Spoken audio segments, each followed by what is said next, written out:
When you acknowledge that your sickness and your illness is a musibah, it's a calamity, it was intended for you, what are you supposed to do? You are supposed to now say some words. Look at the mercy of Allah Azza wa Jal. You are supposed to say some words. Allah Azza wa Jal in the Quran in Surah Al-Baqarah, He says, الَّذِينَ إِذَا أَصَابَتْهُمْ مُصِيبَةٌ قَالُوا إِنَّا لِلَّهِ وَإِنَّا إِلَيْهِ راجعون. Whenever people are affected or affected with a calamity, قالوا, they say, this is what you're supposed to say after you acknowledge it's a calamity. Say, إِنَّا لِلَّهِ وَإِنَّا إِلَيْهِ راجعون. Allahu Akbar. And this is the words of people that are patient towards their calamity. This is how you test yourself. Have you been patient during your sickness and illness or not? What's the sign? The sign is this, that you say continuously, Inna lillah wa inna ilayhi raji'un, and you do not say or do anything that displeases Allah subhanahu wa ta'ala. When you say, if I had done that, this is displeasing to Allah Azza wa Jal, then you are not patient. All right, so you say, Inna lillah wa inna ilayhi raji'un. Beautiful, 5 words. 2 phrases, Inna lillah, we belong to Allah. You know how much ease that puts a person with. Inna lillah. You and your sickness and your illness and your troubles and your problems and your calamities all belong to Allah. All of it belongs to Allah. My brothers and sisters, get this in your head. You don't belong to yourself. This body is a responsibility from Allah to you only. Otherwise, this is Allah's possession. He does what He wants with it. This is why it's not allowed to sell any organ. It is not allowed to take money after you donate blood, because you don't own your body parts. You don't own them. You cannot say, okay, I have 2 kidneys, but I know I can live with one, and my friend needs one. I want to sell him my kidney. Well, how much? You're going to pay $500,000? Take it. You're not allowed to sell your kidney, even though you can live with one, because it doesn't belong to you. It belongs to Allah. Subhanallah. So, Inna lillah, say these words and understand what they mean. If you truly understand Inna lillah, you will never ever complain to anyone but Allah Azza wa Jal. And I will share with you later on, how do you complain to Allah about your sickness? When we come to the dua of Ayoob alayhi salam. Watch, you will learn something incredible. So you say, Inna lillah. Me and my sickness and all my affairs belong to Allah. And there's a beautiful hidden meaning in Inna lillah.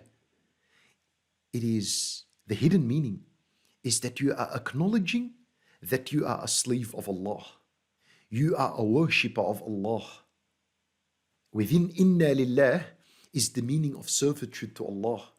It's like you're saying, oh Allah, I acknowledge that I and my affairs belong to you.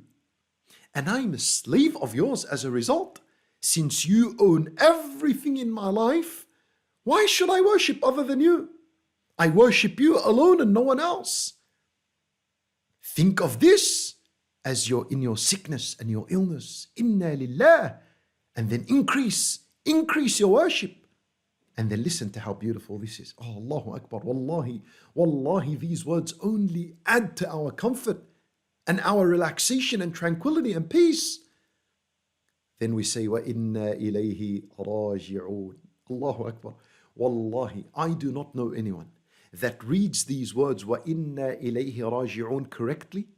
I do not know anyone who reads them honestly, knowing their meaning, and then he's afraid of his sickness and illness and he's excessively stressed about it.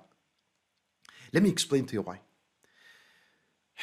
We say, وَإِنَّا إِلَيْهِ راجعون, meaning, the second part, we acknowledge that we all are going to return to Allah, right? Obviously, because we belong to Him, so we are going to return to Him.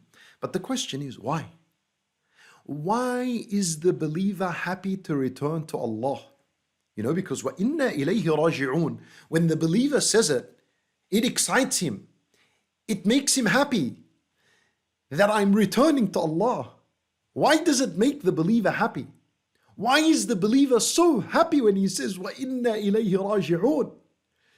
Because he cannot wait to come in contact with the reward that Allah Azza wa Jal has set for him because of his patience during the calamity. Allahu Akbar.